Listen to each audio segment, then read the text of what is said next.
L'immagine rende l'idea che da Vittorio Veneto si è voluta lanciare centrodestra unito, Lega, Forza Italia e Fratelli d'Italia per centrare il risultato nel principale comune della Marca ancora nelle mani del centro-sinistra. Gian Antonio Darè, segretario nazionale del Carroccio ed ex sindaco di Vittorio Veneto, lancia uno degli assessori che l'avevano affiancato alla guida della città, Antonio Miatto, 65 anni, veterinario. In alcune città, in alcuni contesti l'accordo è stato fatto ed è stato facile trovarlo, in altri ci sono delle contrapposizioni. Cercheremo di trovare delle soluzioni che possano essere così quantomeno equilibrate e comunque condivise. Non sarà facile, però insomma l'idea e soprattutto la politica del centrodestra continua ad esserci, ci deve essere nei comuni come d'altra parte c'è in provincia e c'è in regione. Dobbiamo recuperare quei comuni dove siamo andati divisi 5 anni fa, anche perché il centrodestra unito vince dappertutto in provincia di Treviso.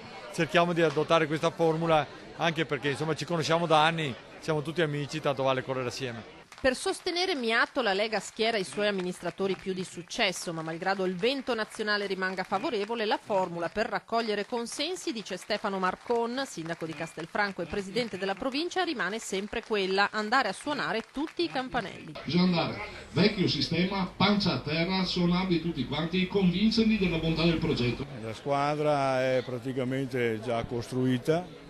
Ho cercato di assumere gran competenze e gran rappresentatività. È il massimo che si può fare per un comune, un'amministrazione comunale. Miatto ha già in mente le sue priorità. In testa ci sarebbe il lavoro.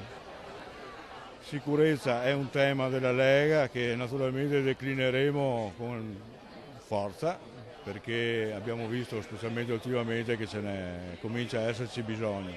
Sono cose che vanno governate e siamo convinti che i problemi diventano grandi se non vengono affrontati quando sono piccoli.